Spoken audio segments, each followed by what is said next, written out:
नमस्कार दोस्तों, जय श्री राम, जय सीताराम, जय जय हनुमान, जय बागेश्वर धाम सरकार माँ लक्ष्मी। दोस्तों, यदि आपके घर की भी महिला सुबह उठकर जल्दी खाना बनाती हैं तो आपको यह वीडियो जरूर देखनी चाहिए। किशोरी जी के द्वारा एक बहुत ही खास और महत्वपूर्ण बात बताई गई है। उन्होंने स्त्रियों के सुबह जल्दी खाना बनाने के संबंध में एक बहुत बड़ी बात कही है, जिसे जानना आपके लिए अति आवश्यक है। प्रिय दर्शक बंधुओं व माताओं बहनों, स्त्री घर की लक्ष्मी मानी जाती है। शास्त्रों के अनुसार स्त्री को धन का अभी दूसरा रूप माना जाता है, क्योंकि जिस घर की महिला सदैव प्रसन्न रहती है उसे घर में मां लक्ष्मी का वास हो। बंधुओं, किशोरी जी ने एक छोटी सी कहानी के माध्यम से बताया है, जिसे जानना आपके लिए बहुत ही ज्यादा महत्वपूर्ण है कि जिसके घर की महिला सुबह जल्दी खाना बनाती है और यहाँ 5 महत्वपूर्ण काम रोज करती है, तो उस घर में क्यों स्वयं लक्ष्मी जी वास करती है। किशोरी जी कहानी को शुरू करते हुए कहती हैं कि किसी नगर में एक अव्वल दर्जे का आलसी रहता था। वह इतना आलसी था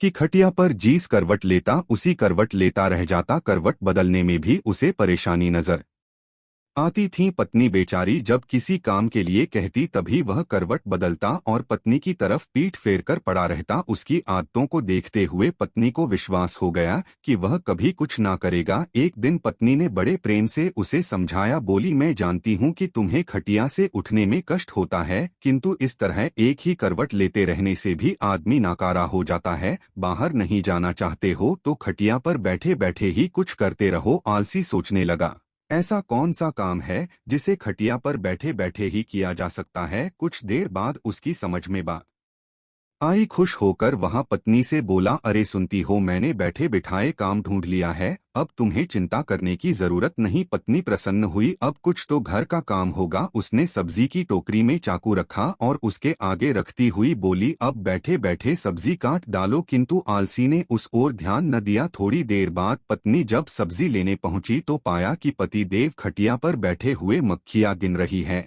1 2 3 4 पत्नी ने देखा, उनके बिस्तर पर 7 मक्खियां मरी पड़ी है। पत्नी को देखते ही उछलकर बोला, देखा मेरा कमाल, कितनी फुर्ती से 7 को मौत के घाट उतार दिया है। अब देखना है कि पूरे दिन में कितनी मार सकता हूँ। आलसी महाराज को अब यही धुन सवार हो गए। उसे जहाँ मक्खी दिखती वहीं फट से हाथ मार देता। कई बार तो अपनी ही गर्दन पर इतनी जोर से हाथ जमाया कि उसकी गर्दन टेढ़ी हो गई। कई बार पत्नी की नाक तोड़ दी। मक्खी मारने के चक्कर में उसने घर के भांडे बर्तन तोड़ डाले। उसने प्रतिज्ञा कर ली कि कम से कम 1000 मक्खियां मारकर ही दम लेगा। जल्दी ही वह दिन भी आ गया जब उसकी प्रतिज्ञा पूरी हुई। उस दिन आलसी ने सारे शहर का चक्कर लगाया। कंधे पर बांस का एक मजबूत डंडा रखवा खुशी से उछलता कूदता अपनी बहादुरी का बखान करता जा रहा था और सोच रहा था कि आज हजारों को मौत के घाट उतार आया हूँ। यह सुनकर लोग भयभीत हो गए। सारे शहर में हवा की तरह बात फैल गई कि उसने हजारों को मौत के घाट उतार दिया है। लोगों ने उसका नाम 1000 मारी रख दिया। अब आलसी महोदय जिससे सड़क या गली कूचे से गुजरते वहीं लोगों की भीड़ उमड़ पड़ती। उस बहादुर को देखना चाहिए जिसने हजारों को मौत के घाट उतारा है। धीरे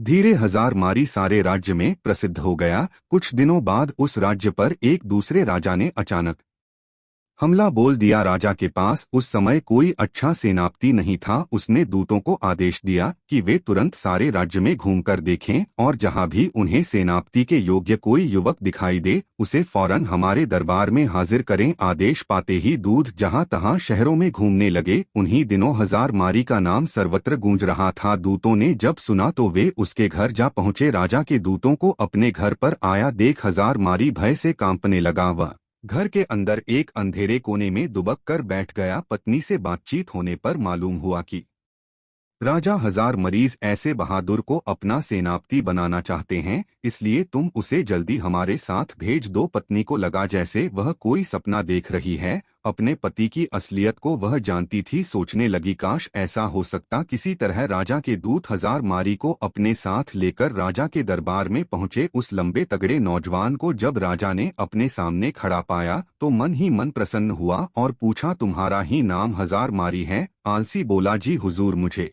कि 1000 मारी कहते हैं। राजा बोला, तुम्हारी बहादुरी के चर्चे हमने सुने हैं। हम चाहते हैं कि के साथ हो रहे युद्ध में तुम हमारी सेना का संचालन करो। कांपते हुए हजार मारी ने राजा की आज्ञा को स्वीकार किया और इस बात की सूचना देने के लिए घोड़े पर सवार हो पत्नी के पास पहुंचा। सुनकर पत्नी की खुशी का ठिकाना न रहा। उसने सोचा हजार मारी सेना तो बन गया, पर शत्रु की सेना का मुकाबला वह कैसे करेगा। कहीं यह डरपोक आदमी युद्ध के मैदान में घोड़े से उतरकर भाग आया तो राजा इसे जीवित न छोड़ेंगे। उसने एक मजबूत रस्सी से हजार मारी को घोड़े से बांधना शुरू किया। हजार मारी ने पूछा, यह क्या कर रही हो? हजारे की पत्नी ने जवाब दिया कि मैं आपको घोड़े के साथ बांध रही हूँ। स्वामी हजारी ने पूछा कि ऐसा किस लिए? पत्नी ने जवाब दिया, इसलिए आपको घोड़े से बांध रही हूँ कि कहीं आप लड़ाई के लिए उतावले होकर घोड़े से कूद पड़े और पैदल ही ना लड़ने लगे। वापस लौटने पर भरे दरबार में जब लोगों ने हजार मारी को घोड़े से बंधा हुआ पाया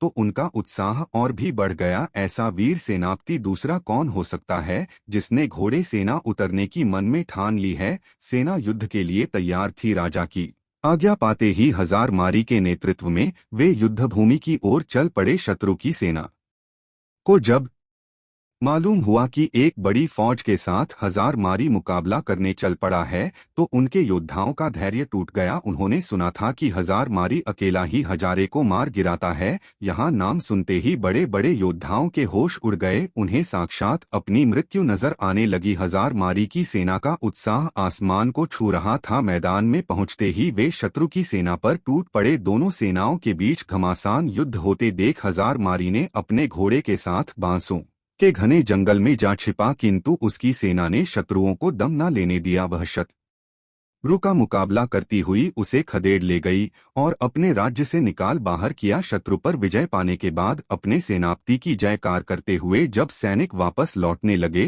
तो हजार मारी भी बसों के जंगल से निकलकर उनके बीच आज शामिल हुआ। वापस लौटने के बाद नगर में धूमधाम से विजय उत्सव मनाया गया। हजार मारी की वीरता पर राजा प्रसन्न हो बोले, मेरे बहादुर सेनापति, हमें तुम पर गर्व है। तुम्हारी अद्वितीय वीरता के कारण हमें विजय प्राप्त हुई है। इसके पुरस्कार स्वरूप हम तुम्हें 1000 स्वर्ण मुद्राएं देते हैं। साथ ही हमेशा के लिए तुम हे प्रधान सेनापति नियुक्त किया जाता है। घोषणा सुनकर हजार मारी बहुत प्रसन्न हुआ और मन ही मन अपने भाग्य को सराहने लगा। उसके बाद राजा ने पूछा कि बहादुर सेनापति हजार मारी जी, आप हमें यह बताइए कि आप इतना बहादुर भर काम इतनी आसानी से कैसे कर लिया। तब हजार मारी ने बड़े ही गर्व के साथ जवाब देते हुए बोला कि हे राजन, यह जो कुछ भी हुआ है यह सब मेरी समझदार और बहादुर पत्नी की वजह से हुआ है। इसमें एक बहुत ही गुप्त कम छिपा हुआ है जिसे मैं आपको अकेले में राजमहल से बाहर अपने घर जाने के बाद ही बताना चाहूंगा। राजा ने